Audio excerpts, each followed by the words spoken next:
আল্লাহর জমিনে আল্লাহর কোরআনের শাসন বাস্তবায়নের জন্য, ইসলামী বিপ্লবের জন্য, ইসলামী বিপ্লবের জন্য শহীদি ঈদগাহে কারা কারা জামায়াত হবেন, কারা কারা জামায়াত হবেন?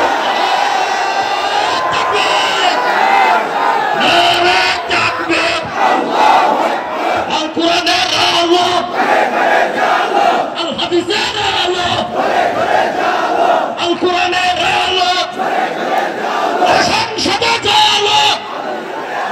নারায়ে তাকবীর। বাবার চূড়ান্ত মুহতারাম হাজিরিন, এই জন্য আমি যেই কথাটা বলতেছি, দেখেন এটা শুধু রাজনীতির কথা না, এটা শুধুমাত্র কোন দলের বিরুদ্ধে কথা নয়, তবে এটা এমন একটা কথা এটার সঙ্গে রাজনীতির সম্পর্ক আছে, এটা এমন একটা কথা এটার সঙ্গে রাষ্ট্র ব্যবস্থার সম্পর্ক আছে, আমার এই কথা এমন একটা কথা এটার সঙ্গে প্রশাসনের সম্পর্ক আছে, এটা এমন একটা কথা এর সঙ্গে বিচার ব্যবস্থার সম্পর্ক আছে। আর এই কথা যখন আমি বলতে যাব, তাগুতি বিচার ব্যবস্থা, তাগুতি শাসন ব্যবস্থা, তাগুতি রাজনীতির ধ্বজাধারীরা তখনই আমাদের পথে বাধা হয়ে দেওয়ার চেষ্টা করে।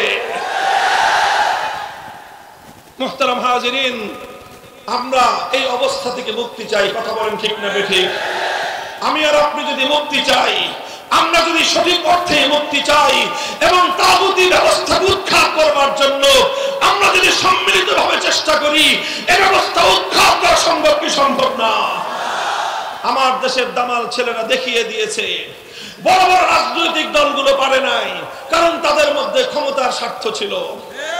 বড় বড় রাজনৈতিক নেতারা পারে নাই, কিন্তু 15 বছরের ফ্যাসিবাদী স্বৈরাচারী নব্য ফেরাউনের মতো জালিমশাহী অত্যাচারী শেখ হাসিনার এই ফ্যাসিবাদী স্বৈরাচারী শক্তিকে কিছু ছাত্রদের নেতৃত্বে গোটা বাংলার মাটি থেকে উৎখাত করা হয়েছে।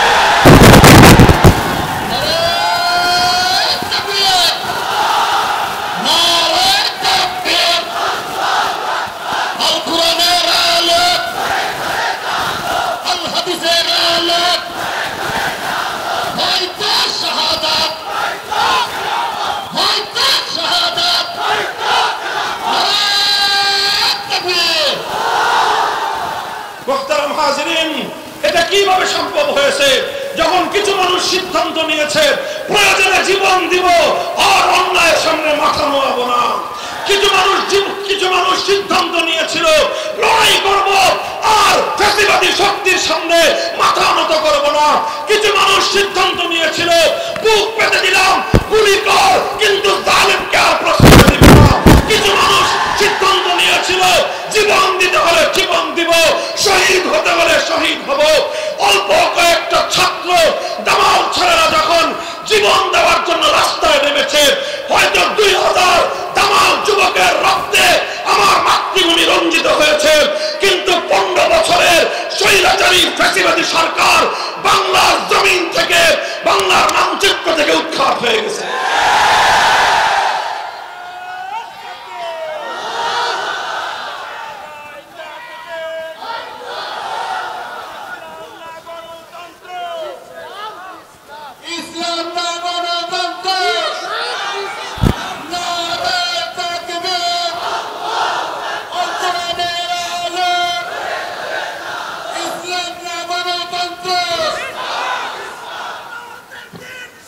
মুহতারাম হাজিরিন, আমি আরেকটা কথা, আমার আখেরি পয়গাম আপনাদের সামনে।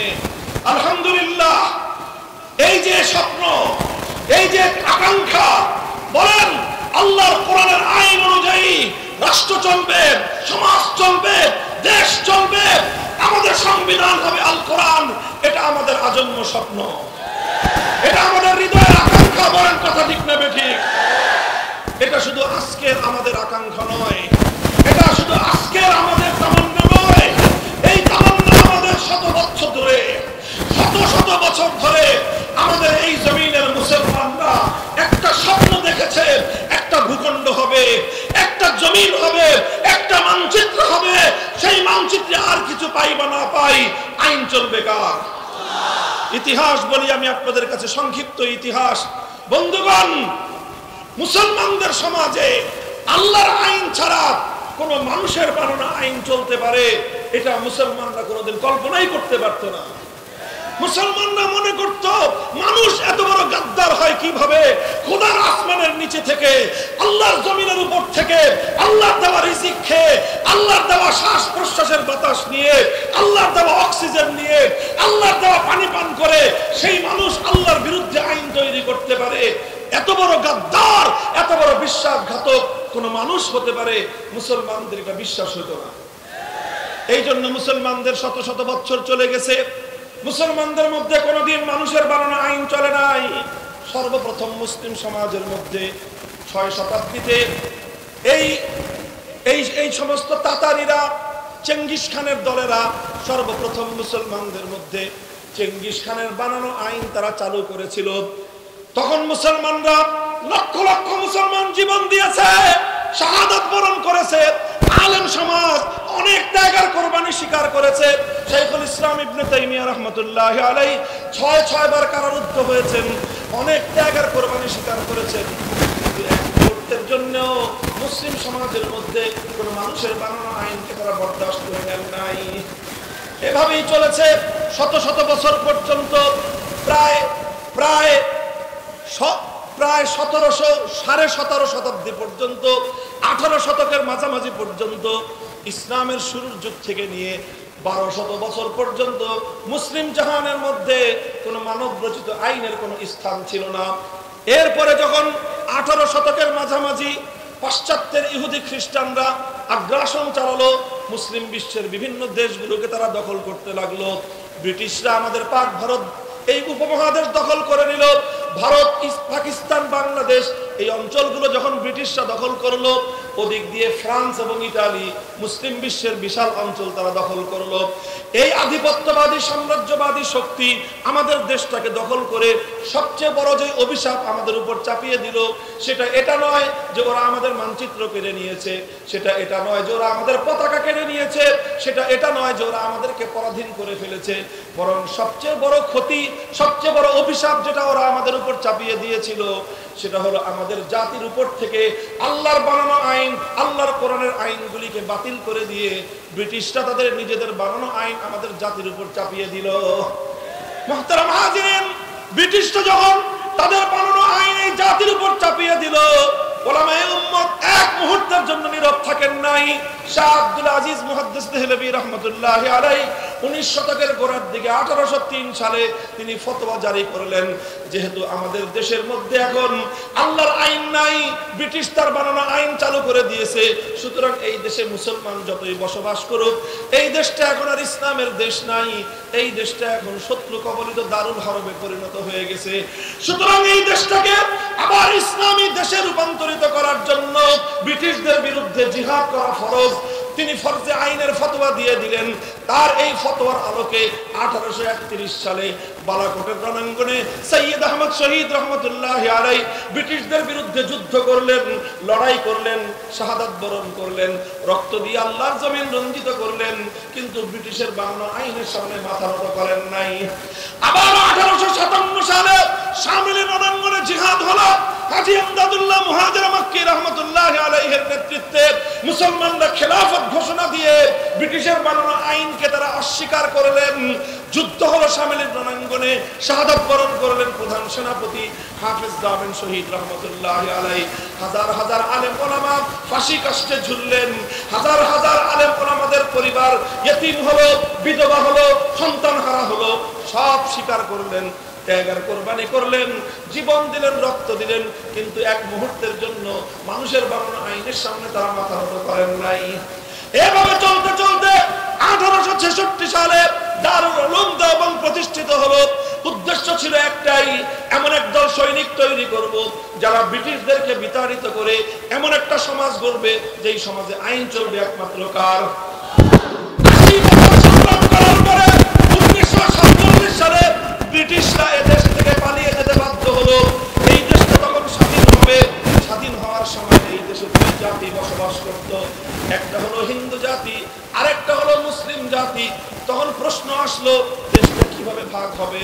অধিকাংশ মুসলমানরা একটা কথাই বলল, আমরা আর কিছু চাই না, বেশি কিছু চাই না, আমরা চাই এমন একটা ভূখণ্ড যেই ভূখণ্ডে মুসলমানরা আর কিছু পাক বা না পাক আইন চলবে কার। সিদ্ধান্ত হলো, ভাগাভাগি হয়ে গেল। একটা ভাগ পড়লো হিন্দুদের ভাগে, আরেকটা ভাগ হলো মুসলমানদের ভাগে। যে অঞ্চলগুলোতে মুসলিম মেজরিটি ছিল সেই অঞ্চলগুলিতে মুসলমানদের জন্য আলাদা স্টেট হলো, অঙ্গীকার করা হয়েছিল, ওয়াদা করা হয়েছিল। মুসলিম প্রধান এলাকাগুলোতে যেই দেশ হবে সেই দেশের মধ্যে শাসন চলবে আল কোরআনের আইন দিয়ে। সেই দেশ আইন হবে আল্লাহর কোরআনের আইন, সেই দেশে সংবিধান হবে আল কোরআনের সংবিধান। মুহতারাম হাজিরিন, এটা করার জন্য অনেক রক্ত দিতে হয়েছে, এটা করার জন্য অনেক জীবন দিতে হয়েছে। হাজার হাজার মানুষ তাদের বাড়িঘর ছেড়ে দিয়ে কোটিপতি এক রাতে পথের ভিখারিতে পরিণত হয়েছে। বাপ দাদার সম্পত্তি ছেড়েছে, বাড়িঘর ছেড়েছে, সব কিছু ছেড়ে শুধুমাত্র এক কাপড়ে নিজের সন্তানটাকে কোলে করে নিয়ে স্বামী, স্ত্রী, ভাই বোন, বাবা মা, কয়েকজন মানুষ মিলে সব কিছু পেছনে ফেলে দিয়ে শুধুমাত্র এমন একটা দেশে বসবাস করতে চেয়েছিল যেই দেশের আইনটা হবে কার? পথের মধ্যে এমন অসংখ্য ঘটনা ঘটেছে, মায়ের কোল থেকে তার সন্তানকে কেড়ে নেওয়া হয়েছে, মা তো চিৎকার করে সন্তানের জন্য আহাজারি করেছে, কিন্তু মা তার পথ চলা থামিয়ে দেয় নাই। সন্তানের মায়া ত্যাগ করে আল্লাহর কোরআনের আইনের দ্বারা শাসিত হওয়ার জন্য সে মুসলমানদের ভূখণ্ডে হিজরত করেছে। হাজার হাজার নয়, লক্ষ লক্ষ মানুষ এই পাক ভারত উপমহাদেশে শুধুমাত্র আল্লাহর কোরআনের আইন দ্বারা শাসিত হবে এমন একটা দেশের জন্য তারা বহু ত্যাগ আর কোরবানি স্বীকার করেছিল। আর এই ত্যাগ আর কোরবানি এই ভারত উপমহাদেশের অনেক মুসলমানরাই করেছে। পাঞ্জাবের মুসলমানরা করেছে, বেলুচিস্তানের মুসলমানরা করেছে, সীমান্ত প্রদেশের মুসলমানরা করেছে, অনেকেই করেছে। তবে ইতিহাস সাক্ষী গোটা ভারতবর্ষে অন্য কোন প্রদেশের মুসলমানদেরকে এত ত্যাগ আর কোরবানি স্বীকার করতে হয় নাই। আমার এবং আপনার এই বাংলাদেশের মুসলমানদের স্বীকার করতে হয়েছে। বন্ধুগণ, এটা আমাদের গৌরবের ইতিহাস, এটা আমাদের অহংকারের ইতিহাস, রক্ত দেওয়ার ইতিহাস, শাহাদাত বরণ করবার ইতিহাস, জীবন দেওয়ার ইতিহাস। এই জীবন আসমান থেকে নেমে এসে কোনো ফেরেশতারা দেয় নাই। এই জীবন, এই ত্যাগ আর কোরবানি বিদেশ থেকে কোনো ভাড়াটিয়া এনে দেওয়া হয় নাই। এই ত্যাগ আর কোরবানি স্বীকার করেছে আমার এবং আপনার পূর্বপুরুষরা। কারো দাদা, কারো বাবা, কারো পরদাদা, এই আমাদের পূর্বপুরুষরা সব ত্যাগ আর কোরবানি স্বীকার করেছিল। কোনো ক্ষমতার মসনদের জন্য নয়, হালুয়া রুটির জন্য নয়, শুধুমাত্র দুনিয়ার উন্নতির জন্য নয়, শুধুমাত্র একটা জিনিসের সন্ধানে। এমন একটা ভূখণ্ড পাবো যে ভূখণ্ডে মুহতারাম হাজিরিন, এই বাংলার মুসলমানরা সিদ্ধান্ত নিয়ে বাড়ির কাছের কলকাতাকে লাথি মারলো, নিজেদের বাংলাদেশের চতুর্পার্শ্বের ভারতের সাথে সম্পর্ক ছিন্ন করলো, দিল্লিকে তালাক দিল, সব কিছু করে 2000 মাইলের দূরত্বের এই খান পাঠানদের সঙ্গে পশ্চিম পাকিস্তানিদের সঙ্গে একজোট হয়ে একটা রাষ্ট্র গঠন হলো। সেই রাষ্ট্রের নাম যাই হোক না কেন, সেই রাষ্ট্রের মূল ঘোষণা ছিল, মূল অঙ্গীকার ছিল এমন একটা রাষ্ট্র হবে যেই রাষ্ট্রে আইন চলবে কার। কিন্তু দুঃখ এবং পরিত্রাণের বড় পরিতাপের বিষয়, সেই রাষ্ট্রটার নাম হলো পাকিস্তান। ক্ষমতা পেল পশ্চিম পাকিস্তানিরা। পশ্চিম পাকিস্তানিরা ক্ষমতা পাওয়ার পর গাদ্দারি শুরু করলো, বিশ্বাসঘাতকতা শুরু করলো, জাতির সঙ্গে গাদ্দারি করলো, মুসলমানদের সঙ্গে বিশ্বাসঘাতকতা করলো। কথা ছিল আল্লাহর কোরআন অনুযায়ী আইন চলবে, আল্লাহর কোরআন অনুযায়ী রাষ্ট্র চলবে। কিন্তু তারা ক্ষমতা পেয়ে ক্ষমতার আনুগত্যে মগ্ন হয়ে আল্লাহর কোরআনের আইন বাস্তবায়নের কথা তারা ভুলে গেল। আলেম ওলামা তাদেরকে বললেন যে কথা তো ছিল কোরআনের আইন কায়েম হবে।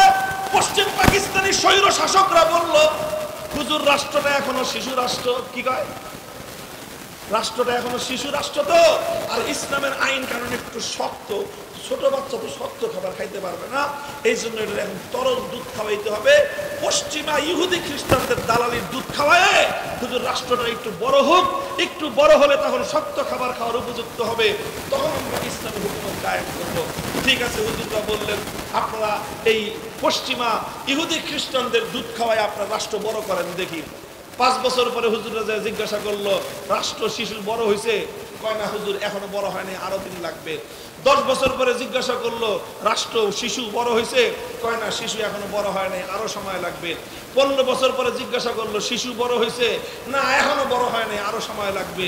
20 বছর পরে জিজ্ঞাসা করলো, এই বুইরা খাটাস শিশুটা বড় হবে কবে?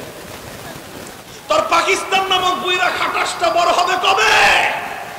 কত ছিল আল্লাহর কোরআনের আইন চলবে, কথা ছিল ইসলামী শরীয়তের নিজাম চলবে। 20 বছর পর্যন্ত তোমরা জাতির সঙ্গে প্রতারণা করছো, আর কত ধোঁকাবাজি করবে? জবাব চাই। আমার আব্বাজান শাইখুল হাদিস রহমতুল্লাহি আলাইহি বড় কষ্ট নিয়ে, হৃদয়ে রক্তক্ষরণ নিয়ে একটা কৌতুক করে কথা বলতেন, যেই পোলা 24 বছরেও বালক হয় না, সাবালক হয় না, ওটা 90 বছরেও হবে না। কথা বলেন ঠিক না বেঠিক? 24 বছরের পোলারে যদি কেউ কয় শিশু, আপনি কি করবেন বলেন তো? আরে করবেনটা কি আপনি বলেন না? 24 বছরের পোলা শিশু হয়, আরে 24 বছরের ছেলে তো আবু সাঈদ হয়, 24 বছরের ছেলে তো যুবক হয়। যুদ্ধের ময়দানে জালেমের সামনে বুক পেতে দিয়ে বুলেটকে বরণ করে জাতিকে মুক্তি করার জন্য, জাতিকে স্বাধীন করার জন্য জীবন দেয়, রক্ত দেয়।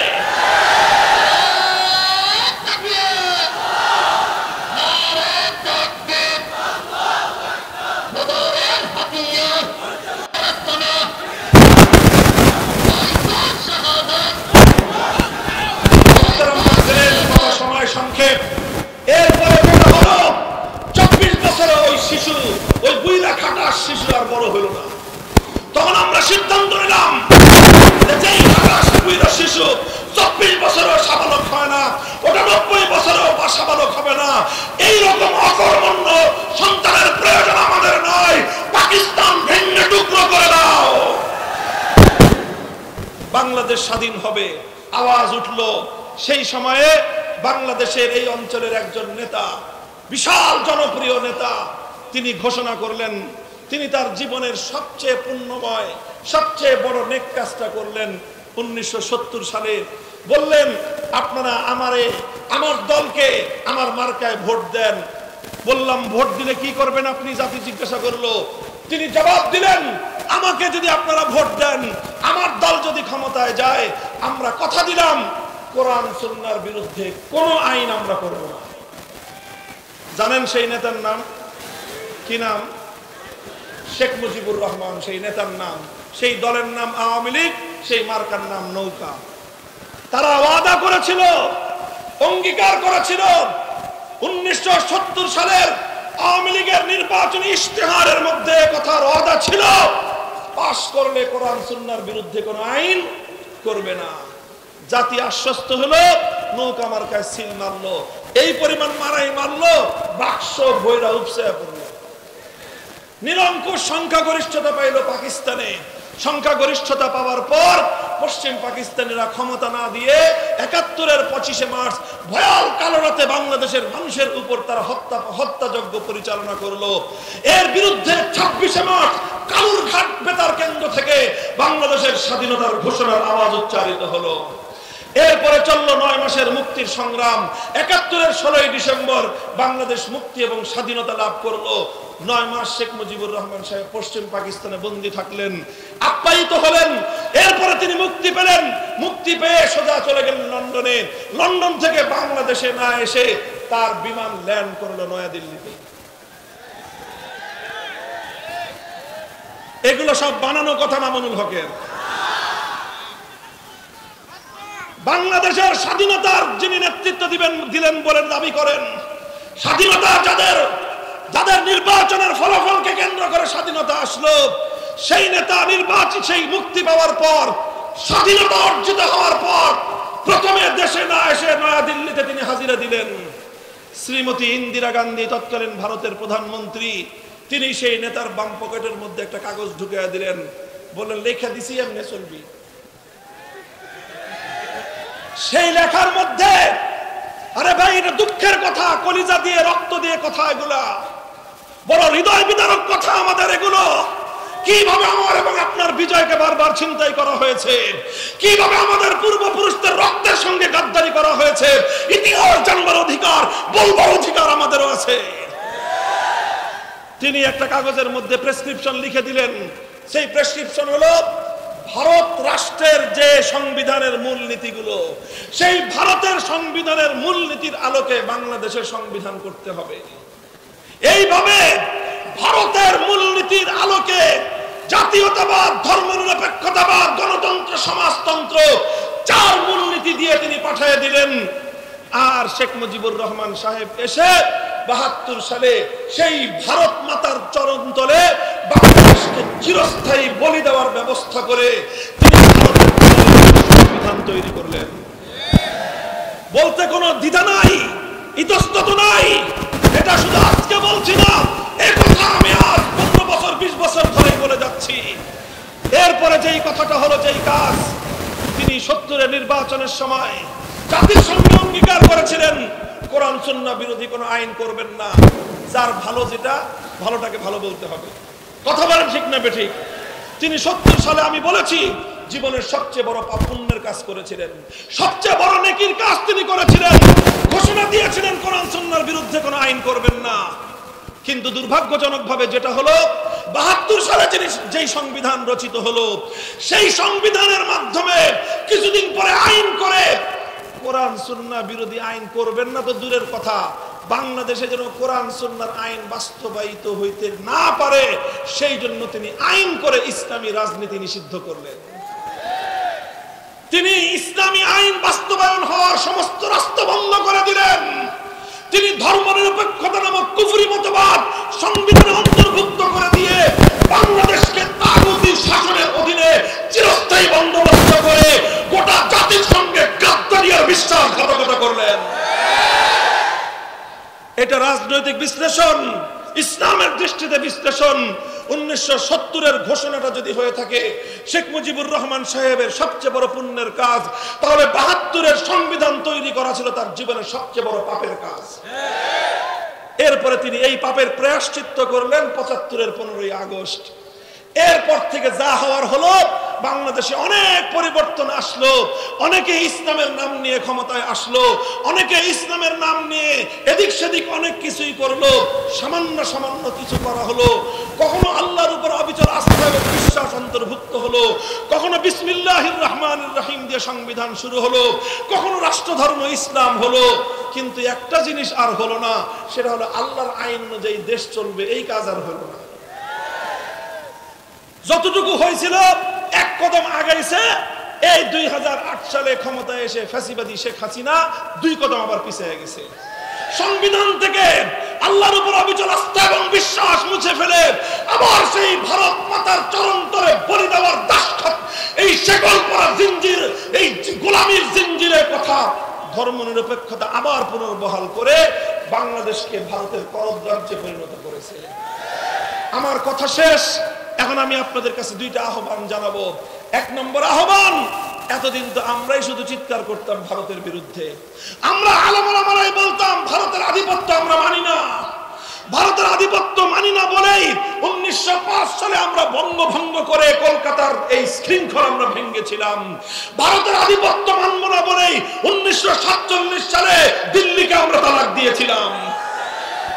কিন্তু এরপরে ছলে বলে কৌশলে আমাদেরকে তারা শৃঙ্খলে আবদ্ধ করে বাংলাদেশের 18 কোটি শাহজালালের সন্তানদেরকে তারা দাবায় রাখবার চেষ্টা করতেছে। আমরা প্রতিবাদ করতাম, অন্যরা করতো না। এখন তো মাশাআল্লাহ অন্তর্বর্তীকালীন সরকার সহ সব রাজনৈতিক দল একই কথা বলে। আমাদের এই ত্রিপুরার, আমাদের যে আগরতলার আজকে হাই কমিশনার, এই উপ হাই কমিশনে হামলা চালায়, বাংলাদেশের লাল সবুজের পতাকা তারা পুড়িয়ে দিয়ে বাংলাদেশকে তাদের অঙ্গরাজ্যে পরিণত করবার পায় তারা করেছে। গোটা বাংলাদেশ, সকল রাজনৈতিক দল, সমস্ত ধর্মাবলম্বী, হিন্দু, বৌদ্ধ, খ্রিস্টান, মুসলমান সব ঐক্যবদ্ধ হয়েছে যে ভারতীয় আধিপত্যবাদ থেকে বাংলাদেশকে মুক্ত রাখতে হবে। কথা বলেন ঠিক না বেঠিক? আমার এই ক্ষেত্রে কথা হলো এই, ডক্টর ইউনূস সাহেব, প্রফেসর ইউনূস সাহেব, সমস্ত রাজনৈতিক দলেরা আপনারা ভালো কথা বলতেছেন, কিন্তু মনে রাখেন 20 বৃক্ষের গোড়ায় পানি ঢেলে ডাল ছাকলে এই গাছ কোনোদিন শেষ হবে না। কথা বলেন ঠিক না বেঠিক? 20 বৃক্ষকে যদি মারতে হয়, ধ্বংস করতে হয়, শেকড় শুদ্ধ উপড়ে ফেলতে হবে। বাংলাদেশে ভারতের আধিপত্যবাদের শেকড় হলো আমার সংবিধানের ধর্মনিরপেক্ষ মতবাদ।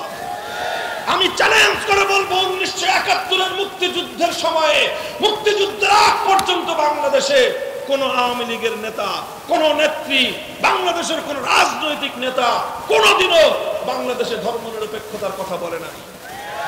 এটা 72 সালে ভারত থেকে আমদানি করা হয়েছে। যতক্ষণ পর্যন্ত ভারতের আমদানিকৃত এই পচা মাল বাংলাদেশ থেকে আবার ভারতে পাচার না করা হবে, ততদিন বাংলাদেশ ভারতীয় আধিপত্যবাদ থেকে মুক্তি পাবে না। এজন্য এবার একটাই আওয়াজ, বাংলার সংবিধান থেকে ধর্মনিরপেক্ষতা নামক কুফরি মতবাদ বাংলাদেশ থেকে পাচার করে দিল্লিতে পাঠিয়ে দাও, দিল্লিতে পাঠিয়ে দাও।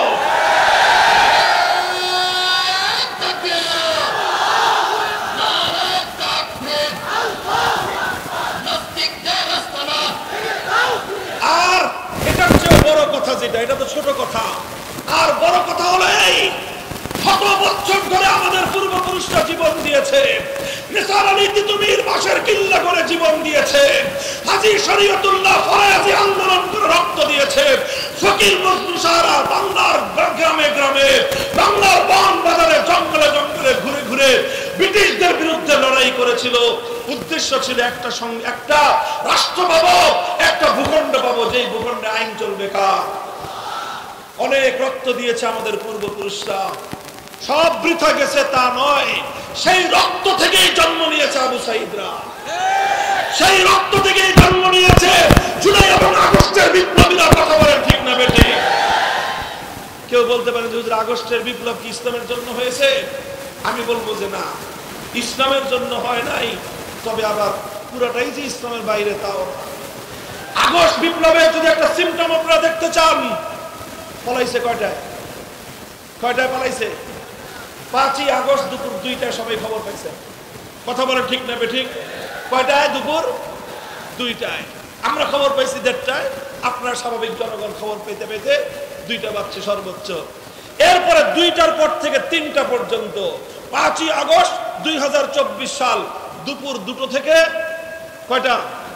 1 ঘন্টার বাংলাদেশ। একটু চিন্তা করেন তো, গোটা বাংলাদেশ টেকনাফ থেকে তেতুলিয়া, কোন নেতাকে নেতৃত্ব দিতে হয় নাই, কোন আলেমকে চিৎকার করে ডাক দিতে হয় নাই। গোটা বাংলাদেশের টেকনাফ থেকে তেতুলিয়া ভাস্কর্য নামক মুসলিম জনপদের একটা মূর্তি অস্ত নয়, ভেঙে গড়িয়ে দেওয়া হয়েছে।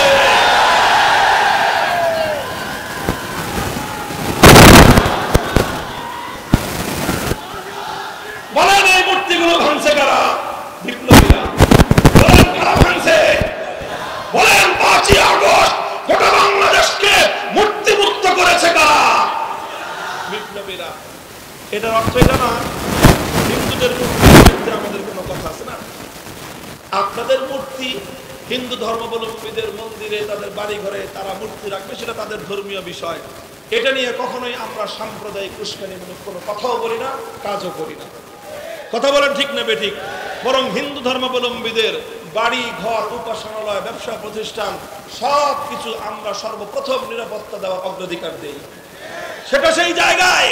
কিন্তু মুসলমানদের জাতীয় জনপদে, মুসলমানদের জাতীয় স্থাপনায় এভাবে দেব দেবতার মূর্তি বানায়, বাপের মূর্তি বানায়, দাদার মূর্তি বানায়, দেশটাকে এভাবে শিরকি কালচার দিয়ে ভর্তি করে ফেলা হবে, এদেশের মুসলমান সেটা ভালো চোখে দেখে নাই। সুযোগ পাওয়ার প্রথম মুহূর্তের জন্য বাংলাদেশ মুক্তি মুক্ত হয়েছে। এ থেকে বোঝা যায় 5ই আগস্টের বিপ্লব ইসলামের সূর্যোদয় না হলেও এটা ইসলামী বিপ্লবের সূর্যোদয়ের আগের সুবহে সাদিক ছিল। সুবহে সাদিক বার্তা দেয় যে কিছুক্ষণ পরে, ঘন্টাখানেক পরে সূর্যের উদয় ঘটবে। কথা বলেন ঠিক না বেঠিক? তাই আমরা 5ই আগস্টের বিপ্লবোত্তর এই বাংলার মাটিতে দাঁড়িয়ে স্পষ্ট ভাষায় আজ এক দাবি তুলতে চাই। এটা আমি বলছি, আমাদের এই কথা যেন কর্ণকুহরে প্রবেশ করে সেভাবেই বলছি। আমরা বাংলাদেশে এখন সংবিধান সংস্কার চলছে। কথা বলেন ঠিক না বেঠিক? সংবিধান সংস্কার কমিশনকে 15ই জানুয়ারি পর্যন্ত সময় বৃদ্ধি করে দেওয়া হয়েছে।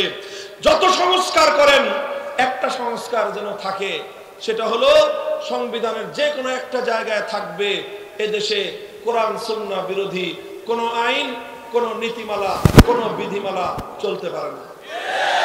একমত? এই কথার সঙ্গে আপনি একমত? শাহজালালের বাংলাদেশে 90% মুসলমানের এই বাংলাদেশে ইসলামী শরিয়া বিরোধী, কোরআন সুন্নাহ বিরোধী কোন আইন কার্যকর হতে পারে না। কথা বলেন ঠিক না বেঠিক? আমরা এই কথা শান্তিপ্রিয় ভাবে বলছি। কথা বলেন ঠান্ডা মাথায় কইছি, মাথায় বললাম ঠান্ডা ভাবে বুঝে।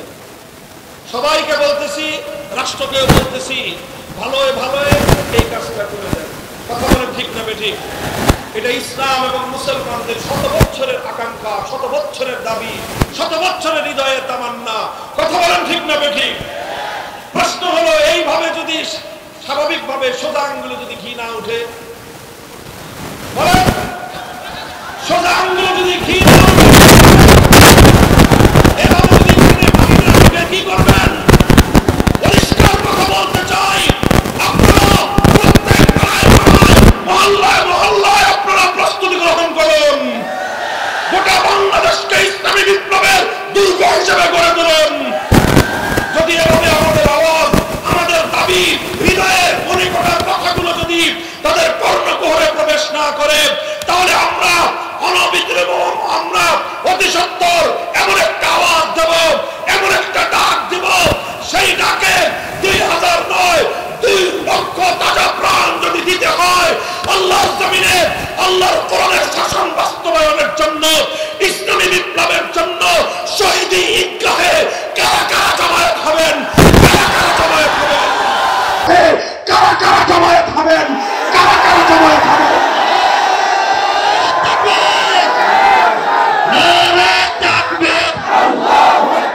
আল কোরআনের আলো, আল হাদিসের আলো, আল কোরআনের আলো, সংসদের আলো। নারায়ে তাকবীর। ভাই এই কথাগুলি